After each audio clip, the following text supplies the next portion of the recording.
તો નમસ્તે મિત્રો, સ્વાગત છે આપણું આજે મારા ચેનલ ઉપર। તો આજે આપણે આવી ગયા છીએ અશ્વસંવર્ધન ફાર્મ હિંગોળગઢ।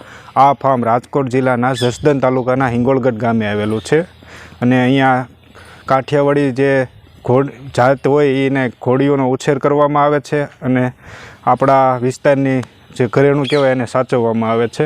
અત્યારે ફાર્મમાં ઘોડીઓની સંખ્યા વધી ગઈ છે, એટલા માટે હરાજી કરવામાં આવે છે અને હરાજી દ્વારા ઘોડીઓને સેલ કરવાની છે। તો આગળની માહિતી હવે આપણે ફાર્મની અંદર જઈને આપીશું। તો ચાલો હવે અંદર જઈએ।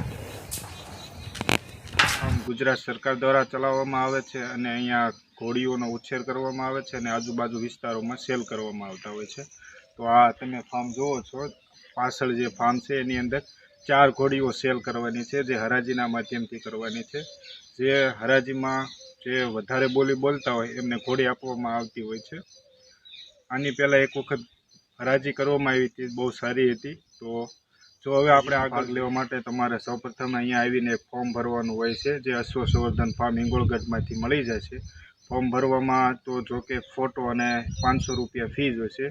ફોર્મ ભર્યા પછી તમને એક તારીખ આપવામાં આવી છે, જે તારીખે તમે ફોર્મ ભરી અને હરાજીમાં બોલી શકતા હોય છે। તો જરૂરથી આ ફોર્મ ભરો અને હરાજીમાં ભાગ લો। હવે આપણે આગળ બધી જ ઘોડીઓ જોઈશું।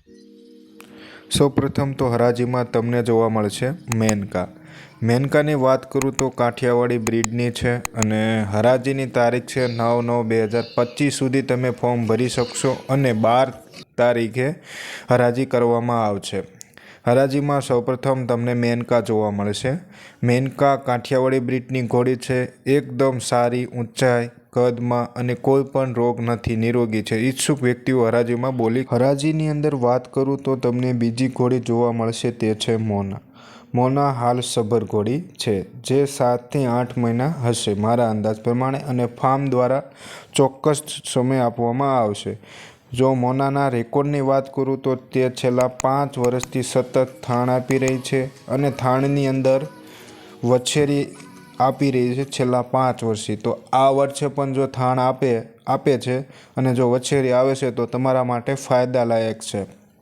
તો હરાજીમાં આવો તો મોનાને ખાસ એકવાર ફાર્મની મુલાકાત લઈ જોઈ લેવી, કેમ કે મોના સૌથી ખરીદવાલાયક ઘોડી એ છે હરાજીમાં, કેમ કે જે થાણ રેગ્યુલર આપી રહી છે અને વછેરી આપી રહી છે અને તેના રિઝલ્ટ ફાર્મ પર જોવા મળશે।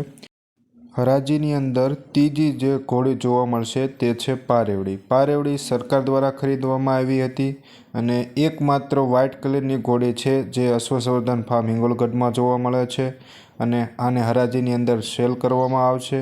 આ ઘોડી એકદમ સોજી અને સરળ છે।